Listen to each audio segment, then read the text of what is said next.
ఆన్లైన్లో మనం ర్యాండమ్గా ఈ సైబర్ క్రైమ్స్ చూస్తూ ఉంటాం. అమాయకులు మోసపోయి లక్షలు పోగొట్టుకుంటూ ఉంటారు. అయితే ఈ సైబర్ క్రైమ్స్ కూడా ఎప్పటికప్పుడు అప్డేట్ అవుతూనే ఉంటాయి. ఎప్పుడు ఈ సైబర్ క్రైమ్ అనేది మనకి ఒకే విధంగా ఎప్పుడు జరగవు.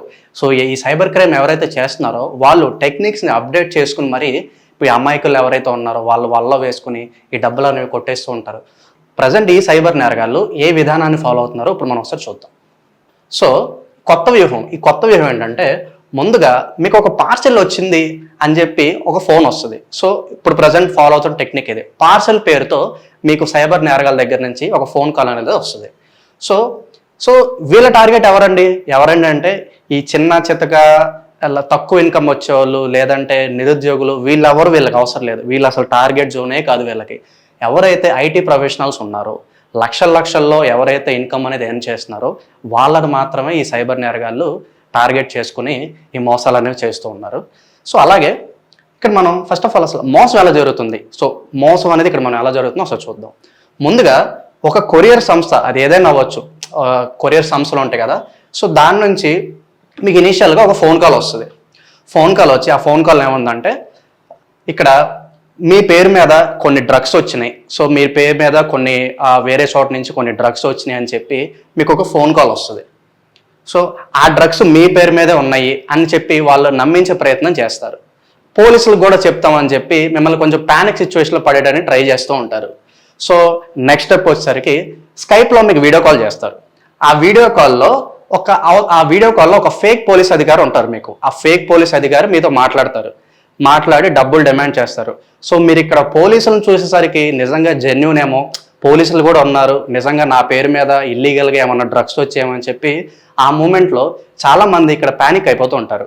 సో ఆ పోలీస్ అంటారు, మీ ఆ కేసు కొట్టేయడానికి మీరు కొంచెం డబ్బులు పే చేయాలన్నట్లుగా ఫస్ట్ ఆఫ్ ఆల్ మిమ్మల్ని బెదిరిస్తూ ఉంటారు. సో ఇక్కడ మనం ఎంతమంది మోసపోయారు అనేది చూద్దాం. సో మీరు ఇక్కడ చూసినట్లయితే గత నెల రోజుల్లోనే 110 మందికి పైగా ఈ మోసానికి గురయ్యారు. అందులో ముఖ్యంగా మనకి హైదరాబాద్ చెందిన ఐటీ ప్రొఫెషనల్సే ఎక్కువ మందిగా ఉన్నట్లుగా మనకి ఇక్కడ తెలుస్తుంది. ఇక్కడ మీరు ఫాలో అవ్వాల్సిన ప్రికాషన్స్ ఏంటో చూద్దాం.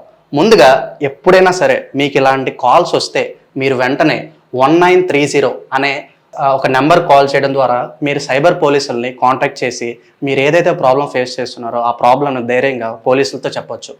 అలాగే ఫస్ట్ ఆఫ్ ఆల్ మీ బెదిరింపు కాల్స్ వచ్చినప్పుడు మీరు ఇనీషియల్గా డబ్బులు పే చేయకండి, ఫస్ట్ పోలీసులను సంప్రదించండి. ఫస్ట్ ఆఫ్ ఆల్ మీరు ఇక్కడ భయాన్ని పోగొట్టేసి మీకు జరిగిన అన్యాయాన్ని పోలీసులకు మీరు ఎక్స్ప్లెయిన్ చేసి అండ్ ఇక్కడ కొంతమంది ఉంటారు డబ్బులు పోగొట్టుకుంటారు, రెప్యుటేషన్ వల్ల, లేకపోతే పరువు పోతుంది, బయట ఎలా చెప్పుకుంటాం అనే ఇన్ఫీరియారిటీ కాంప్లెక్స్ చాలా మందికి ఉంటుంది. అలాంటి వాళ్ళు చాలా త్వరగా వాళ్ళకి జరిగిన అన్యాయాన్ని బయటకు వచ్చి చెప్పుకునే పరిస్థితి చాలా తక్కువ ఉంటుంది. అలాంటి వాళ్ళకి పోలీసులు ఏం చేస్తున్నారంటే స్పెషల్ కౌన్సిలింగ్ సెల్ అని చెప్పి ఒక స్పెషల్ సెల్ అనేది ఏర్పాటు చేస్తున్నారు. సో ఎవరైనా మొహమాటస్తులు ఇలా పరువు గురించి ఆలోచించే వాళ్ళు ఉంటే కనుక మీరు ధైర్యంగా ఈ సెల్లకు వెళ్ళి, ఈ కౌన్సిలింగ్ సెల్లకు వెళ్ళి మీకు జరిగిన అన్యాయాన్ని ఆ సెల్లో మీరు పోలీసులకు ఎక్స్ప్లెయిన్ చేయవచ్చు. సో మరి సైబర్ నేరాల్ని తగ్గించడానికి మరి ఏం చేయాలంటే ఒకసారి చూద్దాం. మీకు అన్నోన్ పర్సన్స్ నుంచి ఫోన్ కాల్ కానీ, మెసేజ్ కానీ, ఈమెయిల్స్ కానీ వస్తే ఫస్ట్ ఆఫ్ ఆల్ స్పందించకండి.